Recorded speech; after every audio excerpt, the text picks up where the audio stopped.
Welcome to this one on the ST line Focus 1.8 petrol. It's recently had a couple of grand spent on it on a common fault with these, and that's the steering column gets water ingress. The lady that owns it's just had all that done, and now I'm doing the brakes, front pads and discs, and the rear pads as well.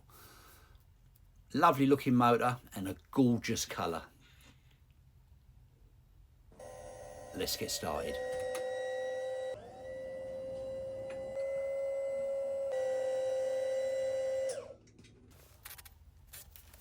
So this vehicle's just come out of Ford's, and on top of the steering column assembly, which is a main dealer job, it's not something you can do yourself. They said, oh, it needs new discs, new pads, all round, blah, blah, blah. Obviously trying to earn a few extra quid out of the poor lady. But she decided to leave it and give it to me to assess. So wheels off, and we're on a 15mm socket to remove the caliper.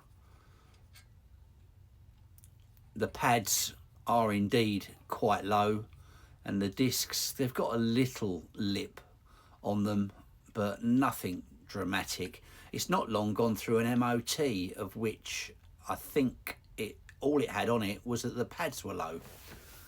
So Fords are, you know, typical. I've had a similar experience myself when I took a car into Quick Fit to have the aircon done. They were trying to get me to look at tyres and this, that and the other, and, you know, they're all out to make a fast buck out of you if at all possible.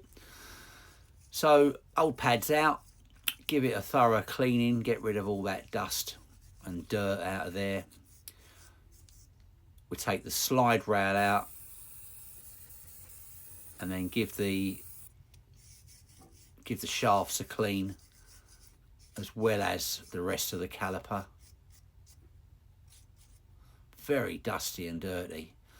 This car lives by the sea, and it's quite testament to the fact that the wheels did not want to come off it. They were, even without the nuts on, they were absolutely welded to the hubs, and I had to whack them with a club hammer from behind, not on the alloy of course, but just to break the seal. So we're giving it a thorough clean up. They always say never buy a car that's lived by the sea for years. Salty air corrodes everything. Slide rails out, we've cleaned it, we have greased it, and we'll put it back shortly, but let's just hang the caliper up out the way because we've got to do discs on this one. You can see the corrosion on the face of the disc there on the hub. Even here, they just did not want to come off, and the corrosion that fell out of it was quite astronomical. For a 19 plate car, it's quite rusty. These are your discs. They're a choice of two with the ST line. These were 83mm in diameter. I got the next size up.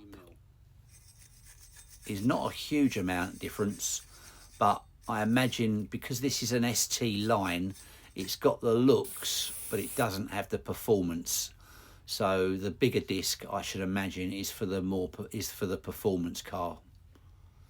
So I've cleaned the faces, and I've put a little bit of grease on the inside there just to try and help stop those two pieces adhering together. Caliper done. The rear plugs in the back, a little bit of grease in those, slot them back into place. These are your pads, Phoebe, and then a puller or a pusher to pop the piston back. Make sure that you wind the piston all the way back as far as it will go, and use the right size tool so that you're not damaging the actual seal around the piston.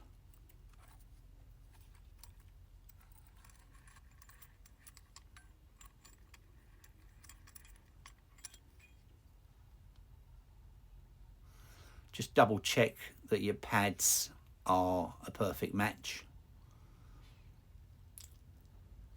Put the slide rail back in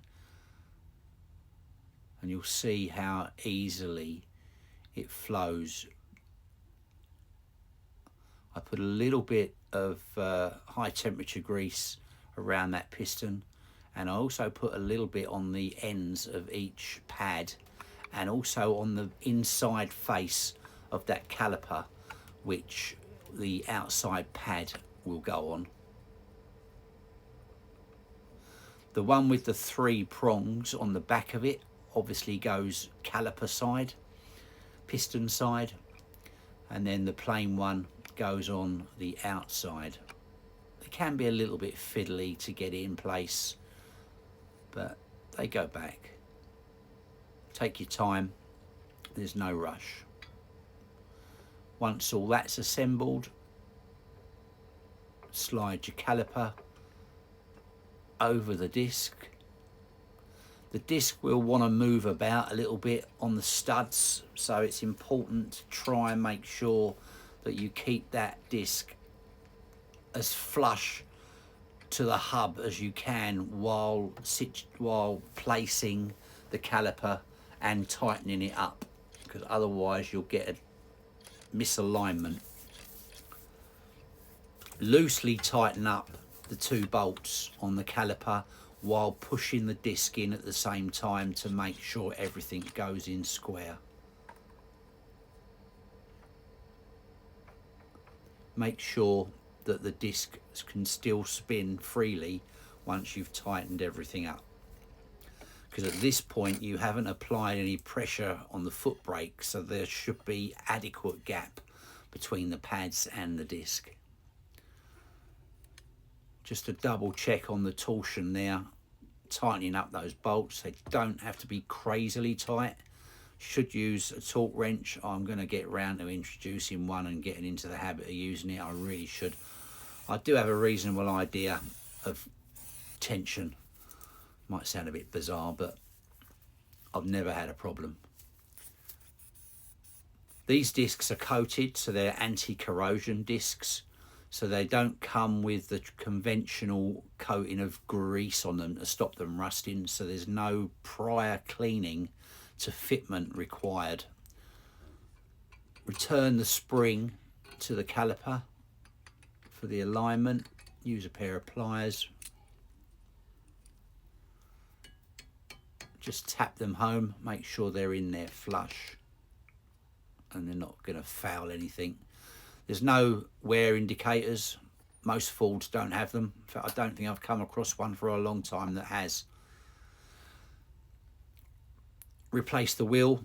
Give the inside of the wheel, if you've got a lot of corrosion issues, then give the inside face of the alloy a brush off as well, just to make sure you get a decent fitment.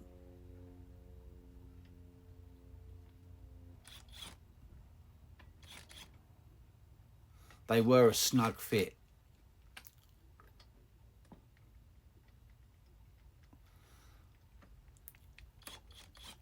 And then I'll tighten them up with the torque wrench so far, and then when the car's back on the ground, go round and tighten them all up with a bar.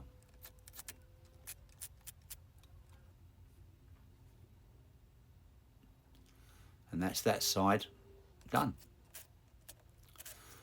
Side 2, I'm going to speed through a little bit. 2 reasons really. It's pretty much the same as the other side, and also I'm running out of storage on my phone.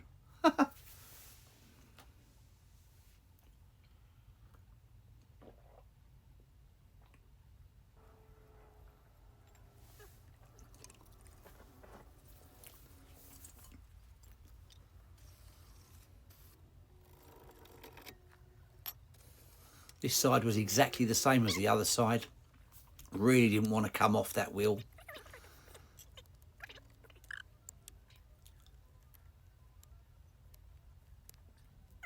Caliper all cleaned, slide rail rubbed down with a bit of wire wool and greased and put back into place. Disc in place, same procedures again. A bit of grease on the face to help stop that corrosion with the wheel. Making sure that you hold the disc flush to the hub while tightening up the caliper so that you don't get a misalignment. The space between the pads and the disc at this point should be excessive, so you should have plenty of maneuverability.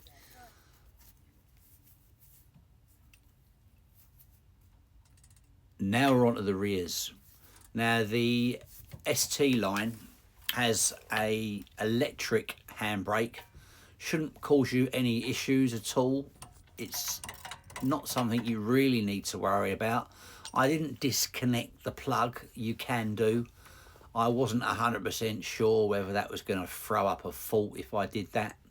So I left everything connected as it was and just unbolted the caliper top and bottom, removed the spring from the outside face of the caliper, knocked the pads through.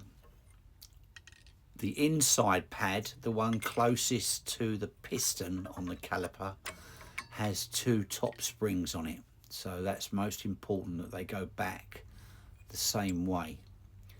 And the piston on the rears needs to be wound in rather than pushed in. So again, using the right sized face on your compressor or your press, as it were, make sure that you are within the parameters of the piston and not going to foul the seal around the piston. And then you can just make out here by twisting the outer thread and turning the nut on the base at the same time, you're winding your piston in. Again, it must go all the way back. They must both be equal, otherwise it could later on cause binding issues when you've reassembled everything and it's back on the road. A good brush off and a good clean off. Remove the slide rail.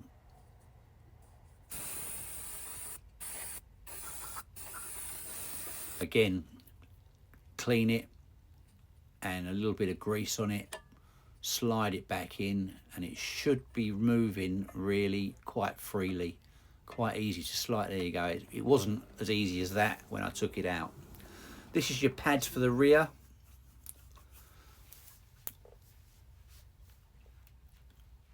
Remember, the one with the spring or the 2 springs on the top goes in first, closest to the piston.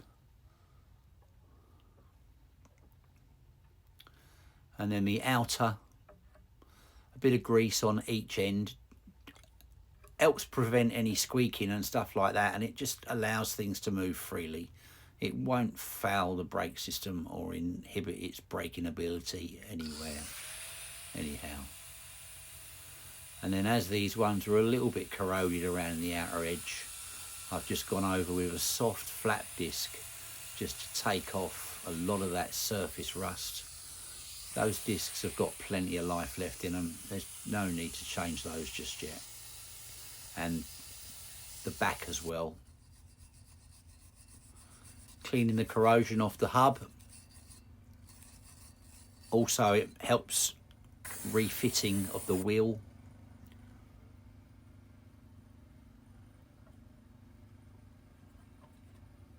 Pop the caliper back on. And then you've got your 2 bolts in from behind. Top one first, and then just put the bottom one in.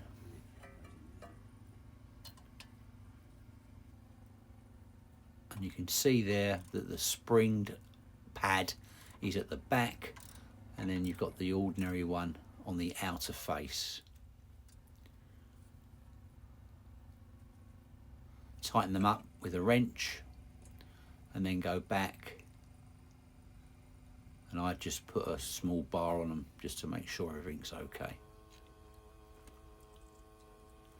I greased the face up, cleaned the inside face of the alloy just to help with assembly, and then we'll come back and check the nuts when it's on the ground. I'm just showing there the spring is back on the caliper. I didn't actually put it back in on that previous bit of video.